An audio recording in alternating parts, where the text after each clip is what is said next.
am Tamara Williams, also known as Coach T, the founder of New Me with Coach T, where our mission is to empower overwhelmed women to lose the weight that prevents them from truly enjoying the amazing lives that they've worked so hard to build.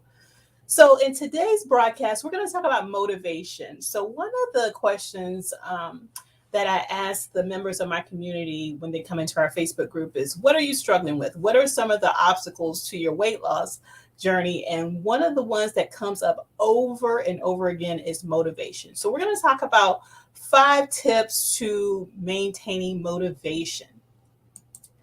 So, the first thing is break it down. I don't know about you all, but when I have certain tasks that I'm trying to accomplish, and if I look at every single aspect of that task, it's very easy for me to get overwhelmed. So one of the things that we can do is try to take our big picture goal and break it down into smaller daily tasks. So instead of focusing on that big goal of I want to lose 50 pounds by my 30th birthday. Uh, Another way to look at it is, okay, I want to lose 2 pounds every week, or I want to be consistent in drinking my water every day this week.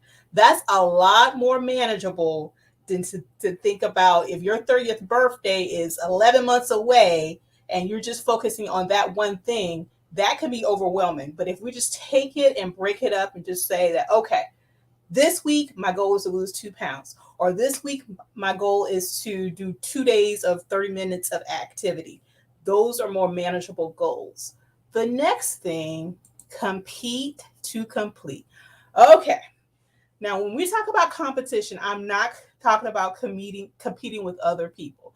This is not about trying to beat your soror necessarily, trying to beat your sister, your aunt. This is competing with yourself. There's research that shows that competition can be a great motivator. So when you're competing with yourself, you're trying to beat your own record. So, for example, if this week I drink um, 20 ounces of water today, okay, I want to be my own goal. So tomorrow or next week I may try to do 30 or 40. So it's all about competing with yourself, trying to do a little bit better than you've already done. So not looking at what the other ladies in the Facebook group are doing and trying to compete with them, but competing with yourself. Okay, the next thing is release and reassess. What do I mean by that? Okay, it's very easy for us when we don't reach our goals and the timelines that we set. So if we don't lose that 20 pounds by our class reunion, or we don't um, get that 5 day workout this week that we plan to do, we can be discouraged. It can prevent us from wanting to go on. But what we have to do is release that disappointment and reassess what we could do differently. What can we do to put ourselves in a position to be closer to reaching our goals? If your goal was to stay on plan this whole week and you weren't able to accomplish that goal, what are some things that you could put in place that would make it easier for you to accomplish that goal next week? Is it a matter of you need to do better with meal planning? Is it a matter of you need to kind of have a game plan when you're going out to eat with your friends? So instead of becoming discouraged and throwing in the towel, we need to just reassess what went well and what didn't, and how we can shift. And another thing we need to think about is, are we setting up realistic deadlines?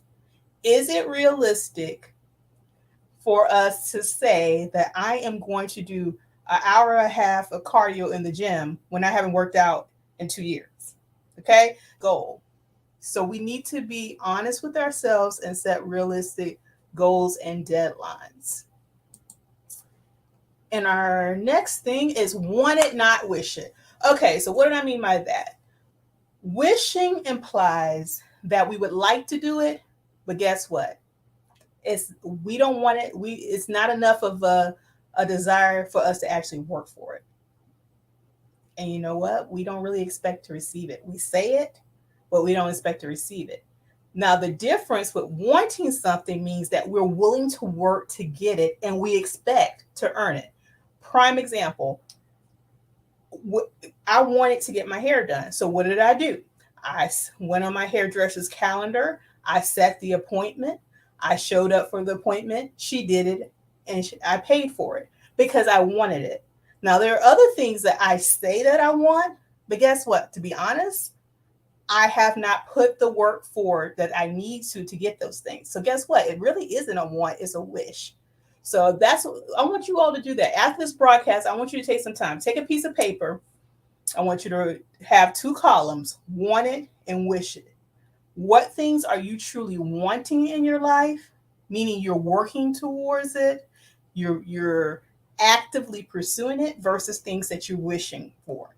That it sounds good in theory, but we're really not doing too much towards it. Okay. And think about what will it take to move those things from wish to want. What actions are you going to need to take? Okay. And our last tip is write it.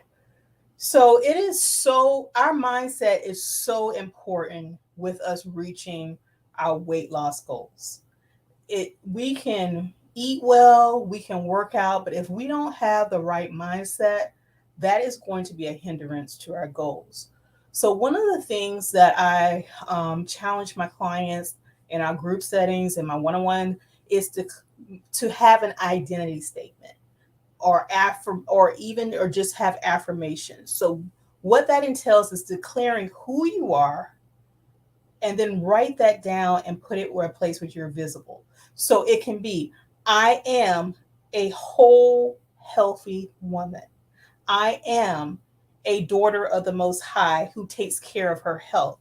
I am devoted to taking steps to live my best life. So whatever resonates with you, write it down and put it somewhere visible. You can put it on your makeup mirror or put it on your refrigerator or put it in your car on the dashboard, someplace where it's visible, and remind yourself of that. And then when hard times comes, ask yourself, am I acting consistently with what I declare? So how would a healthy, whole woman approach the situation when she's at a potluck and there's all these temptations and she really wants to stay on plan? How would a strong, courageous woman react in a situation where she does not feel like making this decision, but she knows it's best for her health? So I hope that was helpful. If you found this helpful, please share with a friend. And for those of you who are not already in my private Facebook group, Winning Women Losing Weight, we invite you to come in where you can have more free trainings like this, activities, and we have a lot of store in for the rest of the year. We would love to have you. So until next time, stay beautiful, stay powerful, and keep transforming because you're worth it. Have a wonderful evening. Talk to you soon. Bye.